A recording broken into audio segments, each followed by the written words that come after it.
Subscribe कीजिए the perfect classes channel को और बेल आइकन को दबाइए लेटेस्ट वीडियो सबसे पहले देखने के लिए। हेलो स्टूडेंट, आज मैं आपके साथ में शिक्षा निदेशालय द्वारा दी जाने वाली वर्कशीट नंबर 11 जो है डिस्कस करने जा रहा हूं। और ये जो वर्कशीट है ये सामाजिक विज्ञान की जो पाठ्य पुस्तक है लोकतांत्रिक राजनीति की वर्कशीट है और ये कक्षा 9th के विद्यार्थियों के लिए है। यहाँ पर विद्यार्थी का नाम आएगा, यहाँ पर कक्षा अध्यापक का नाम आएगा और ये 30/7/2020 की ये वर्कशीट है। और हमारे वर्कशीट का जो टॉपिक है भारतीय संविधान का निर्माण।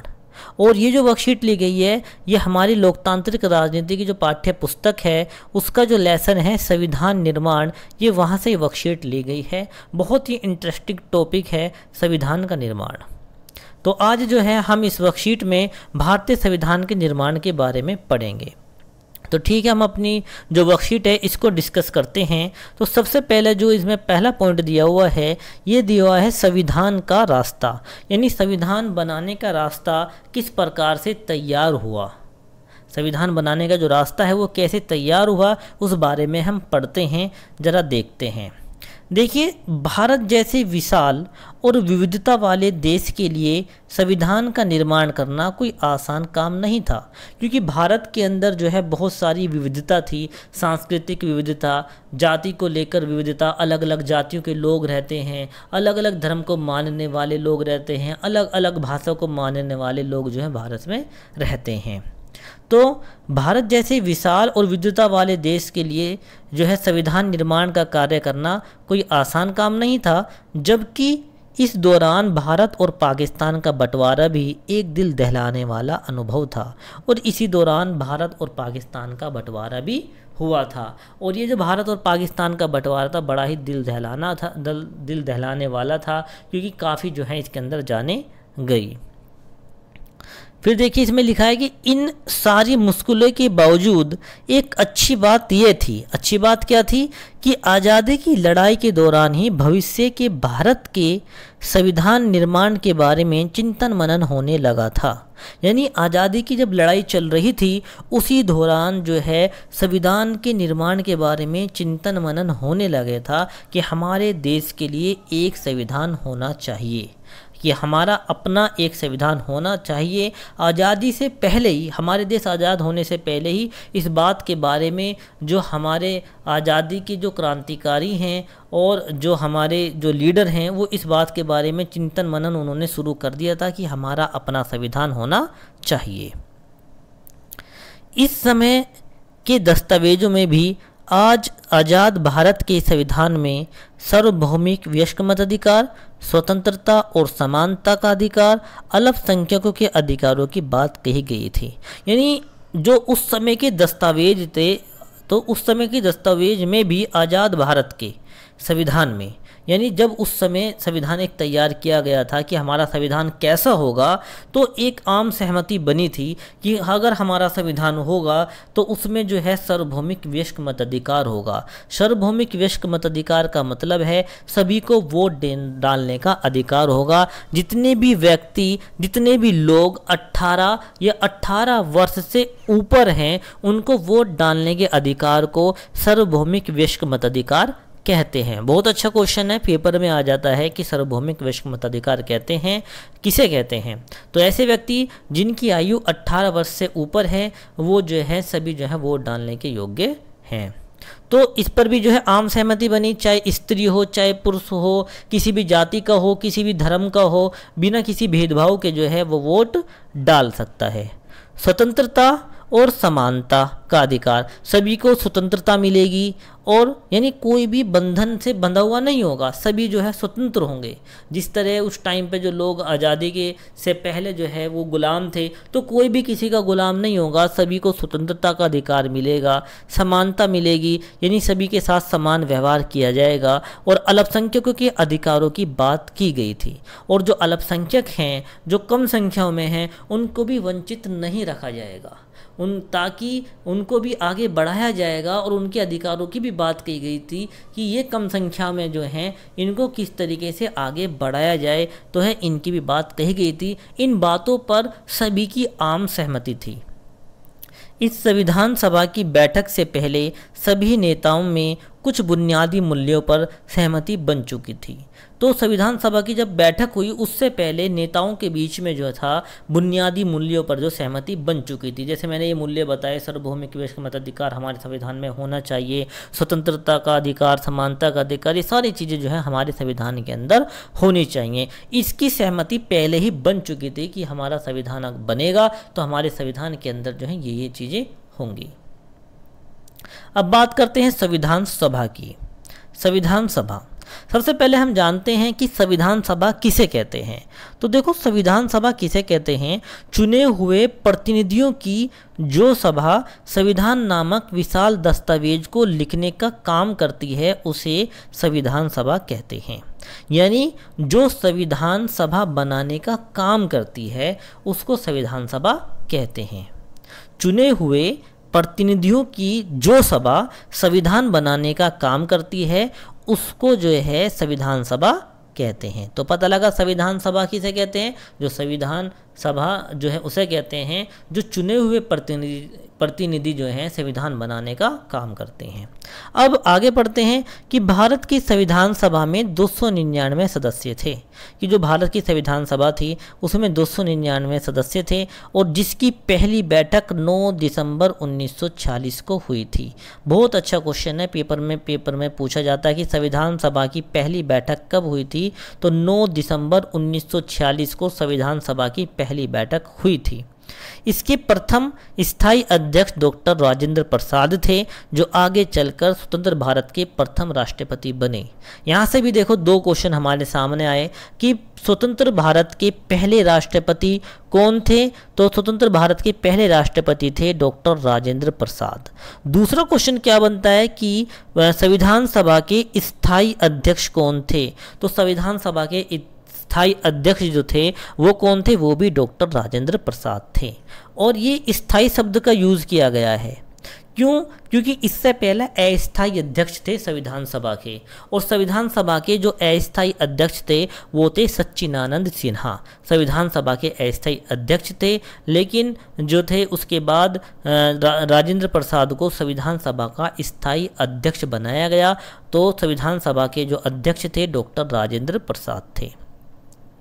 संविधान सभा की विभिन्न समितियों के समक्ष संविधान के प्रत्येक धारा पर कई बार चर्चा की गई और जरूरी संशोधन पर विचार किया गया। यानी जो संविधान की जो धाराएं थीं उन पर कई बार चर्चा और विचार विमर्श हुए और जरूरी चीज़ों पर संशोधन पर जो विचार किया गया कि इनमें जो है कुछ संशोधन किया जाए। तो बहुत सारी चर्चा और बहस के बाद ही हमारा संविधान जो है बनकर तैयार हुआ। प्रारूप समिति के प्रमुख के रूप में भीमराव अंबेडकर जी के नेतृत्व में देश के संविधान को तैयार किया गया। तो देश के संविधान को किसके नेतृत्व में तैयार किया गया था? भीमराव अंबेडकर जी के नेतृत्व में तैयार किया गया था और वो प्रारूप समिति के अध्यक्ष थे। देखो प्रारूप, बहुत ही अच्छे क्वेश्चन है दोनों। प्रारूप समिति के अध्यक्ष कौन थे? भीमराव अंबेडकर। और संविधान सभा के अध्यक्ष कौन थे? राजेंद्र प्रसाद। कभी मत भूलना इन क्वेश्चनों को, पेपर में बार बार पूछे जाते हैं। चलिए आगे पढ़ते हैं। आगे संविधान को पूर्ण करने में लगभग 2 वर्ष 11 महीने और 18 दिन का समय लगा। संविधान को बनाने में 2 वर्ष 11 महीने और 18 दिन का समय लगा। इस सभा ने 26 नवंबर 1949 को संविधान पूरा कर देश को अर्पित किया। यानी कि 26 नवंबर 1949 को हमारा जो संविधान था वो तैयार हो गया था और हमारा संविधान 26 नवंबर 1949 को अंगीकृत किया गया। अंगीकृत कब किया गया? 26 नवंबर 1949 को हमारा संविधान बिल्कुल बनकर तैयार हो गया था, लेकिन हमने जो है 26 जनवरी 1950 को इस संविधान को पूरे देश में लागू कर दिया। हमने इसको 26 जनवरी 1950 को जो था इसको लागू किया। और 26 जनवरी को ही क्यों लागू किया? क्योंकि इसके पीछे जो है एक अलग स्टोरी है, क्योंकि हम 26 जनवरी को स्वतंत्रता दिवस के रूप में मनाते आ रहे थे पहले से ही। तो हम स्वतंत्रता दिवस के रूप में 26 जनवरी को मनाते आ रहे थे, लेकिन हमारा देश 15 अगस्त को आज़ाद हुआ। तो स्वतंत्रता दिवस कब हुआ? 15 अगस्त। तो फिर हमने डिसाइड किया कि भाई ये जो पर्व है जो 26 जनवरी है, इसको भी जो है जिसे भी जो है इसका भी महत्व है अपना, तो इसके लिए हमें ये डिसाइड किया गया कि 26 जनवरी को हम जो है अपना संविधान लागू करेंगे। तो 26 जनवरी 1950 को जो है संविधान लागू किया गया, क्योंकि इसका निश्चय जो था, दृढ़ निश्चय जो है पहले ही संकल्प इसका कर लिया गया था। अब जिसे हम हर साल गणतंत्र दिवस के रूप में मनाते हैं, जिस दिन हमारा संविधान लागू हुआ 26 जनवरी 1950 को, उसको हम गणतंत्र दिवस के रूप में मनाते हैं। अब पॉइंट नंबर 3 को पढ़ते हैं। दुनिया के कई देशों में संविधान को फिर से लिखना पड़ा या कई देशों में संविधान मात्र किताब बनकर रह गया। यानी दुनिया के कई देशों में जो था संविधान को दोबारा लिखना पड़ा, या कई देशों में संविधान मात्र एक किताब बनकर रह गया। परंतु पिछले 70 सालों से भारतीय संविधान भारत के नागरिकों को जोड़े रखने में सफल रहा है, क्योंकि संविधान द्वारा सभी समूह, जाति, वर्ग, धर्म, पेशे के लोगों को बराबरी का स्थान दिया गया है। लेकिन हमारा संविधान, हमारे भारत का संविधान एक ऐसा संविधान है जो 70 सालों से भारत की जनता को जोड़े हुए है, और भारत के अंदर विभिन्न जाति के, विभिन्न धर्मों के, विभिन्न भाषा को बोलने वाले लोग रहते हैं, उन सबको जोड़े हुए है। और आज तक जो है हमारे संविधान की जो है, हमारा देश जो है संविधान के ऊपर ही चलता है।